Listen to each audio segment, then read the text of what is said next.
It is an art, choosing gladiators. They're usually prisoners of war. I claim this city for the glory of Rome.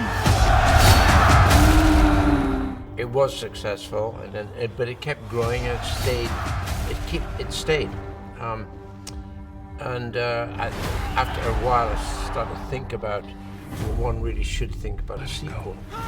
And that we tried 5 years ago, and it defeated us, and then it restarted the engine about 2 years ago, actually. 2 years ago.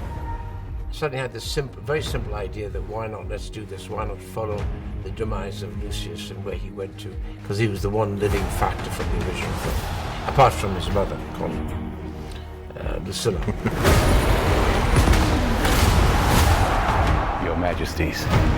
This is your gladiator. It is. Well, when you're put out into the woods by your mother to say, go with this man, he will look after you, you're sending him into the wilderness where you will eventually, within a day or two, lose track of him completely forever. So there's that to it, that he turned up one day, years, months later.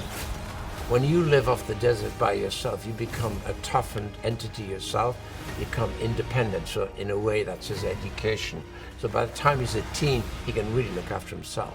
So by the time he settles in, wanders into the walls of Namibia, no one has any idea as a Prince of Rome. He involves himself in the most likely thing to do, to join the army. The only problem is with him is he's reddish hair and blue eye. So he's a stranger in a strange land. That's where we find him.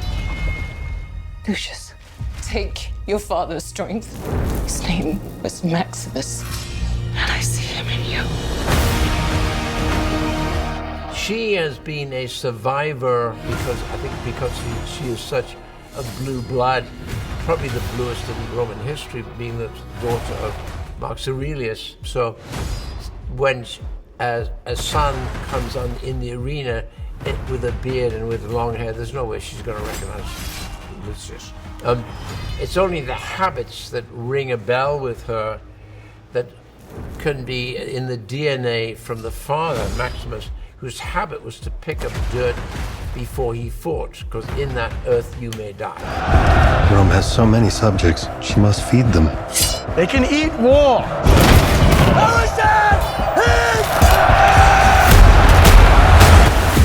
Denzel said, "You really want me? Okay, boom, that's it."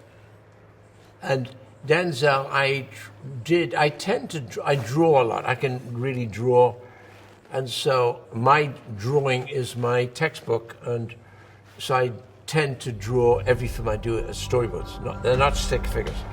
Every film I do is like a detailed comic, and I literally will draw every scene. So I already started to draw Denzel how I saw him. So I tend to cast people. I usually have a physical type in my head, but when you're drawing, you're already starting to see people in the role.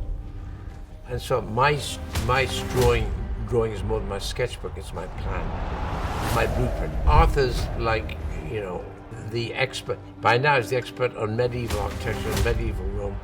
And anything period, I tend to jump on. I'll say, oh, here we go, Arthur. Here we go again. But Arthur is, in a way, I was a production designer. And Arthur, to me, is one of the best I've ever worked with. Without question. The gods have spoken!